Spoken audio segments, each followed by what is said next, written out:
Got Big Jim a walker. Welcome back, America. That music means Jim Geraghty joins us, Washington Post columnist, the Morning Jolt editor at National Review, participant in the editors, and of course, co-host of the Three Martini Lunch podcast. Jim, I want to start with the obvious thing, which is the president ordered a strike on drug runners from Venezuela in international waters and blew them right up.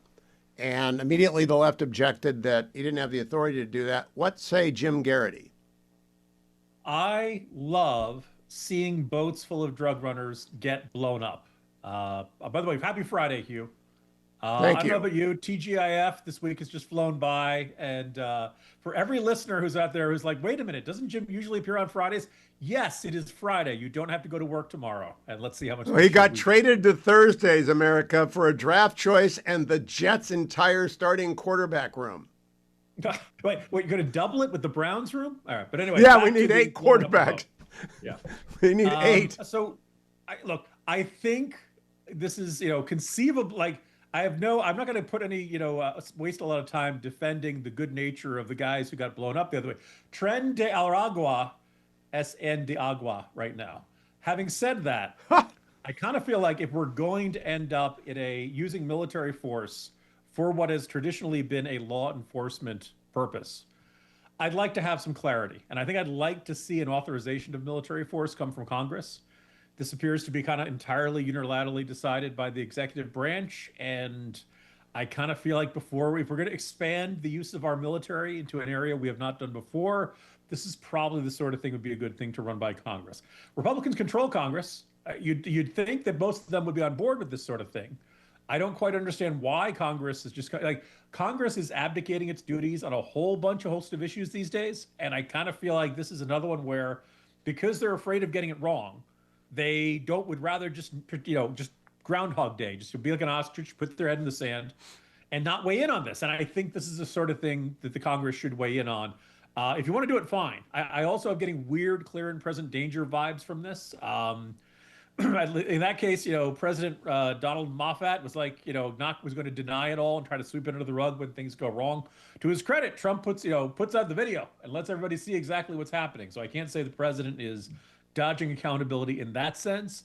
But if we're we have a lot of fair questions about, is this going to become a major new military commitment against this? Also, again, guys in the boat deserve it, but they've got other boats. You kill one kingpin, another one's going to come take his place. So, well, I assume we've got more drones than we have Coast Guard cutters. And so I assume that we can drone a lot more drug runners than we can interdict them with Coast Guard cutters. But I went back and read the authorization for the use of military force from 2001, and I read it as expansively as I could, and I don't think it covers this. This was done pursuant to the commander-in-chief power. And the only honest argument is it's a commander-in-chief power defending the United States, the same as would have happened had we taken down United flight headed towards the Capitol and the passengers hadn't. A clear and present danger, to use the Tom Clancy book's name. Do you think that holds up? If the president says, I don't want, and you can keep your stinking authorization for the use of military force, I'm the commander-in-chief and this was Southern Command. Yeah, I don't like that argument to begin with, but if the president really wants to make that argument, then he has to make that argument. This was initially announced in the middle of a press event announcing the transfer of Space Command from Colorado to Alabama. And, Hegseth went on Fox and Friends, his old program, gave a statement about that. I'd really like to see an on-camera briefing from the Pentagon discussing more details about this operation, how it came together, what the objective of the mission is, what the mission parameters are. Like, if you come out and you lay out the case, I'm willing to be persuaded for it. But it basically feels like the executive branch has just said, hey, we're doing this. Try and stop us, Congress, if you want to. And I don't think that's the right attitude for this. And the irony is, I think probably most people in Congress, at minimum, would be open-minded about this or would be open to the idea. If not, I think some members of Congress would be enthusiastically supportive of this. The Republican Congress does not defy Trump a lot, but I still think I'd feel better if they're going to vote and everybody was on record saying, yes, we authorize the president to use this military force to go after these targets in this region of the world. I'll come back with Jim Geraghty in a moment. Don't go anywhere, America. Welcome back, America. I am Hugh Hewitt. Jim Geraghty is my guest. He of the Washington Post, National Review, and the Three Martini Lunch, as well as the editors. He's a busy man. Mr. Geraghty, the majority leader of the Senate, began the program today by telling me on Monday or Tuesday of next week, the Senate Republicans are going to follow Harry Reid's footsteps and change the rules regarding nominations because we have a complete blockade of historic proportions. I actually reviewed the data. He's right. H.W. Bush had 817 nominees confirmed by voice vote, unanimous consent. Bill Clinton had 1,100. W had 911. President Obama had 856. President Trump in his first term had 533 confirmed by voice vote or unanimous consent. Joe Biden had 530 in that category. In this presidential term of Donald Trump, there are zero. Count them, zero. They have successfully confirmed only 135 people out of the more than 1,200 positions that require such a vote. They've had to take 500 votes just to make the meetings go on time, compared to example in 2021, 358 votes over the entire year. 2023, 212 votes over the entire year, 500 votes. So Chuck Schumer's just shut it down. I am all in favor of this. It's nominees. It's in the Constitution. They ought to do it anyway. What do you think about the nuclear option? They're going to reserve judges, by the way. They're not going to put judges on the fast track. Same thing for judges.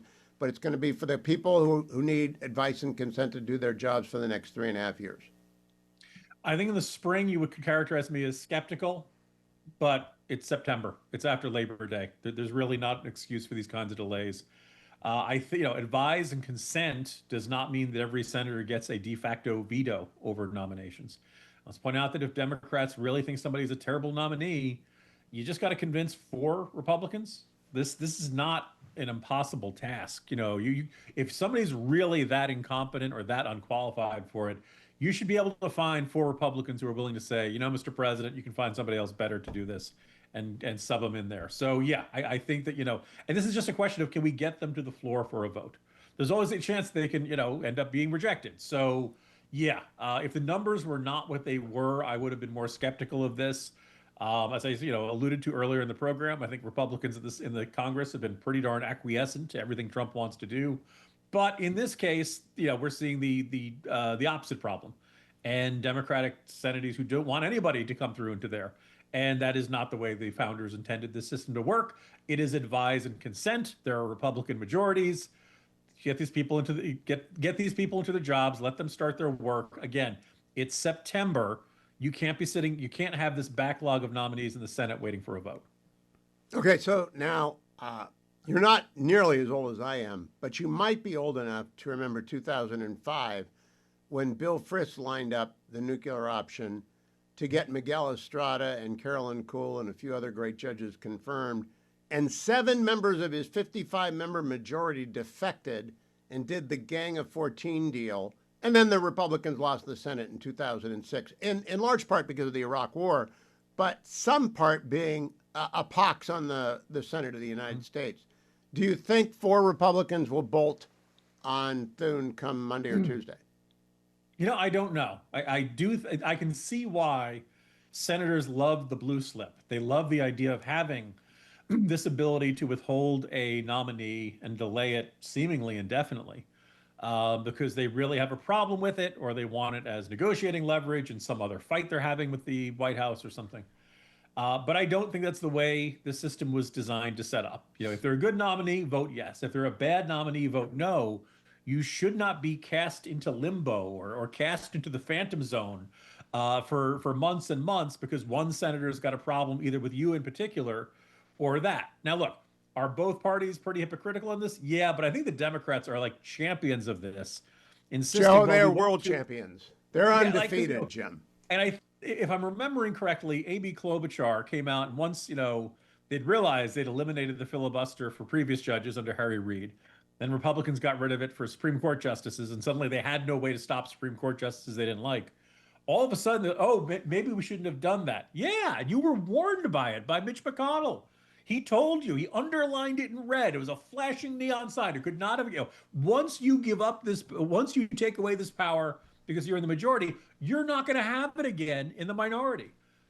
So is it conceivable, by the way, that this is going, like it's someday we'll have a Democratic president. There'll be Democratic cabinet nominees that Republican senators don't like, and they won't be able to have these kind of blue slip, endless delay process for nominees. Yeah, but you know what? I think if you're a Republican right now, you're willing to take that chance because, and by the way, if the blue slip power was just used for a handful of nominees and you could say, no, I got to do it. This guy's a really bad nominee, really underqualified. The ambassador to so-and-so who doesn't even know what language they speak and doesn't know the base. Well, maybe that's more like if there was a justifiable argument behind, okay, all right, I'd be willing to hear that out. But it just is Yeah, but it's not just blue slips. We don't want Trump. A lot of these people have gotten out of committee and have gotten a vote, and the Democrats insist on however many hours of debate and the motion for cloture. They're running the Four Corners. You're not old enough to remember the Four Corners offense, are you?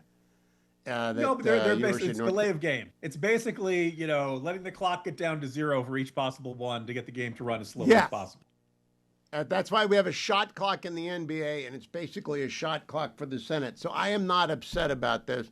Very last question, in terms of J.D. Vance and Marco Rubio, they're dominating the media space. Is there anyone else in the Republican picture as a successor to Trump besides those two? Maybe Senator Cotton, maybe Senator Cruz. Do you think there's anybody else? Yeah, I think those were the two that came to mind. And every once in a while, I'll see somebody and they'll be talking about the 2028 field and they'll mention somebody like Brian Kemp, governor of Georgia, who I think very well of. Or my current governor, Glenn Youngkin, who right now is appearing in ads for Winsome Sears in a gubernatorial race here in Virginia that's not looking great for Republicans right now. I think it's real. I used to always think that governors had these advantages because they were mini presidencies and you had your own little mansion and motorcades and you're working with the legislature and it seemed like, good training camp for a future president. I think that has shifted. As I look at Winsome Sears and the challenges she's having running for governor here, this I find her name recognition numbers surprisingly low for somebody who's been lieutenant governor for 4 years. And I just kind of wonder, in the Trump era, is it tough for just about anybody to break Jim, through? Stick around for 3 more minutes. I want to talk about Lieutenant Governor Sears with you because I saw some numbers that gave me some hope. And so if I don't, I'm imposing on your time, but I'm going to impose on your time. Geraghty will end the show. Don't go anywhere, America.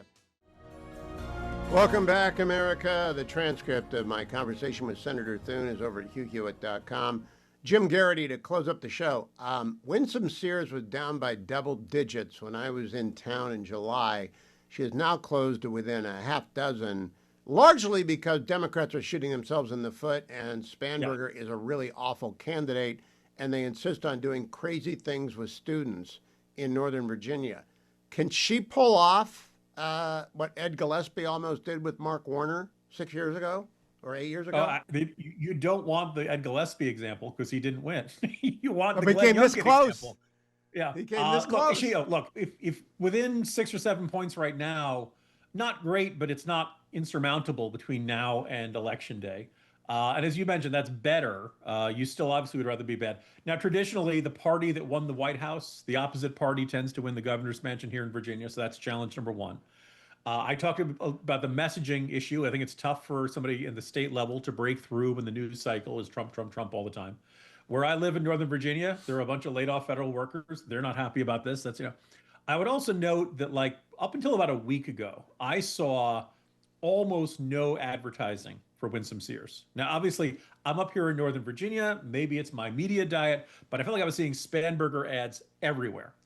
That has changed, I'd say, in the last week or so. I see TV ads, and they're featuring Glenn Youngkin, which I think is kind of interesting if they're doing the D.C. Northern Virginia television market, using the incumbent governor talking about how great Winsome Sears and how she'll continue our record here in Virginia, blah, blah, blah. So I can't rule it out, but I also note that, the Republican Party is swimming uphill. They're running uphill. They're swimming against the tide.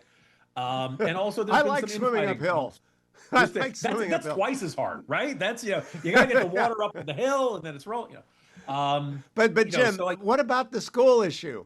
Loudoun County's still insane. So is Arlington. So is Alexandria. They're still doing stupid stuff. Are parents gonna echo what they shouted 4 years ago?